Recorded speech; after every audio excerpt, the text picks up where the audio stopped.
আসসালামু আলাইকুম সম্মানিত প্রিয় দর্শক, আশা করি সবাই ভালো আছেন। আলহামদুলিল্লাহ আমি ভালো আছি। তো আজকে আপনাদের সবার জন্য খুবই সুন্দর একটা ভিডিও নিয়ে আসলাম। বিশেষ করে ঢাকা শহরের মধ্যে এমন বাড়িঘর বা এমন ভিডিও আপনারা কখনো দেখতে পাবেন না। তো সেটা হচ্ছে এখন আমি অবস্থান করছি হচ্ছে বাংলাদেশ উন্মুক্ত বিশ্ববিদ্যালয়ের মধ্যে। তো এখানে আসার পরে একজন ভাই বললো ভিতরে এমন একটা বাড়ি আছে যেটা ঐতিহ্যবাহী, আমাদের দেশের অনেক আগে, মানে যেগুলো আমাদের গ্রামে এখনও সচরাচর পাওয়া যায় না, আগে ছিল। তো আমি আপনাদেরকে ওই বাড়ির সুন্দর সুন্দর দৃশ্য এবং ওই বাড়িঘরগুলো দেখানোর চেষ্টা করবো। তবে ওই বাড়িগুলোর মধ্যে এখন কোনো মানুষ থাকে না। তো চলেন আমরা ভিতরের দিকে যাই, ওই বাড়িঘরগুলো এখন দেখবো আমরা। তো আমি সর্বপ্রথম যে বাড়িটা দেখতেছি এটা হচ্ছে খুবই সুন্দর, মানে ভিতরের দৃশ্যগুলো, আশপাশের দৃশ্যগুলো ভাই দেখেন তো। বারান্দা এটা, এবং এটা হচ্ছে আপনার জানালা বলে আর কি। এরপরে ঘরের মানে বেড়া দিয়ে ঘরটা তৈরি করা। এরপরে দেখতেছেন ফুল গাছ, এরপরে অনেক কিছু। এরপরে দেখতেছেন একটা ঘর খুবই সুন্দর, মানে উঠানটা মানে কি বলবো, এটা কিন্তু ফাঁকা করা নাই, এটা একটু নিচের দিকে থাকে, এটা মাটির একবার উঠান, খুবই সুন্দর। এরপর আমরা সামনে আরেকটা জিনিস দেখাবো যেটা হচ্ছে নলকূপ বলা হয়, যেটা বিশেষ করে আপনার এই কমাস কম আরও 50 বছর আগে ছিল, এবং গ্রাম অঞ্চলে এখন এই সমস্ত নলকূপ দেখা যায় না। এটা ঢাকার মধ্যে এখন দেখতেছেন বাংলাদেশ উন্মুক্ত বিশ্ববিদ্যালয়ের মধ্যে তারা ঐতিহ্য ধরে রাখার জন্য এই সমস্ত জিনিসগুলো রাখছে, তবে এগুলো কেউ এখন ব্যবহার করে না।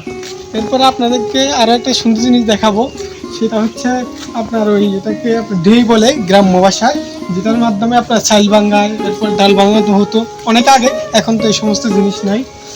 তো আমরা ওইখানে ওই জিনিসটা দেখবো এটার মাধ্যমে আর কি। আশা করি যারা গ্রামে আছে, বিশেষ করে যারা 2000 সালের আগের জন্ম, তারা এটা দেখার মাধ্যমে বুঝে গেছে এটাতে কী করা হয়, আশা করি বুঝে গেছেন। এখন এরপরে আমরা দেখবো হচ্ছে আপনার ফলও এখনও প্রায় অনেকে ব্যবহার করে না, এটা এখনও ঐতিহ্যের মতো হয়ে গেছে, সবাই এখন মোটর ইউজ করে। এরপর আমরা দেখবো আরেকটা ঘর খুবই সুন্দর, এখন তো সবাই গ্যাস ইউজ করে, এরকম ছিল কেউ ইউজ করে না। দেখেন খুবই সুন্দর, মানে গ্রামের আবহাওয়া এবং সব কিছু ফিল করা যায় এখানে আসলে। এরপর ফাতা একটা বস্তা, এটা কিন্তু কেউ ইউজ করে না, রাখছে আর কি ঐতিহ্য ধরে রাখার জন্য। এরপর সামনে আরেকটা ঘর, সেটার মধ্যে আপনার ঘোড়ার বিভিন্ন জিনিস সব কিছুই আছে। দেখেন ভিতর ভিতরের দিকে আসেন, মানে খুবই সুন্দর, মানে ঐতিহ্য জিনিস, এটা আপনার কি বলে ঢাকার মধ্যে দেখা খুবই, মানে দেখে যেন উঠতে গেলে। এরপরে অনেক রকমের হাড়ি আছে। এরপরে সামনের দিকে যাই, আরও খুবই সুন্দর বসার কিছু দৃশ্য। তো এখানে বসা যায়, এখানে বসে আপনি অনেক কিছু ফিল করতে পারবেন গ্রামের দৃশ্যগুলা। এরপরে আরও সামনে দেখছি একটা নাও দেখতেছেন। এরপরে হচ্ছে একটা পুকুর, যেখানে অনেকগুলো মাছ চাষ করা হয়েছে দেখতেছেন। এরপরে শাপলা, মানে পুরো গ্রামের ফিল, মানে ধরতে গেলে আমি এখন গ্রামে আছি, আমার তাই এমন মনে হইতেছে এখন, মানে পুরো গ্রামে ফিল করতেছে। আশপাশের গাছগুলো ঠিক সেম ওই রকমের, তবে আমি এখন গ্রামের মধ্যে না, আমি এখন আছি হচ্ছে আপনার বাংলাদেশ উন্মুক্ত বিশ্ববিদ্যালয়ের মধ্যে। আশা করি যারা এসেছেন তারা এই সম্পর্কে অবগত আছেন, ভিতরের দিকে যদি এসে থাকেন, কারণ বেশিরভাগ মানুষ ভিতরের দিকে কিন্তু আসে না। তো আমি আপনাদেরকে এখন বিশ্ববিদ্যালয়ের বাইরের যে অংশটা, যেটা সবাই আসে যেখানে, ওই অংশটা আপনাদেরকে দেখানোর চেষ্টা করব। তো চলেন আমরা সামনের দিকে যাই। তো প্রিয় দর্শক, এখন আমি আসি হচ্ছে আপনার বাড়িটার একবারে পাশে, দেখতেছেন আপনার অনেক ধরনের পাতা গাছ দেখতেছেন।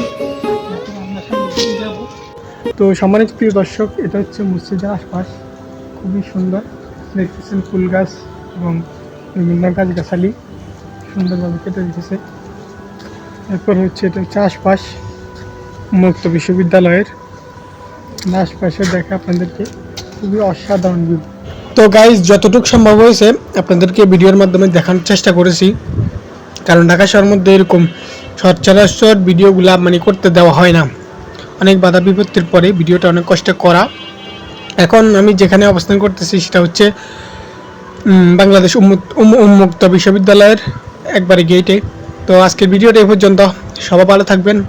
আসসালামু আলাইকুম, আল্লাহ হাফিজ।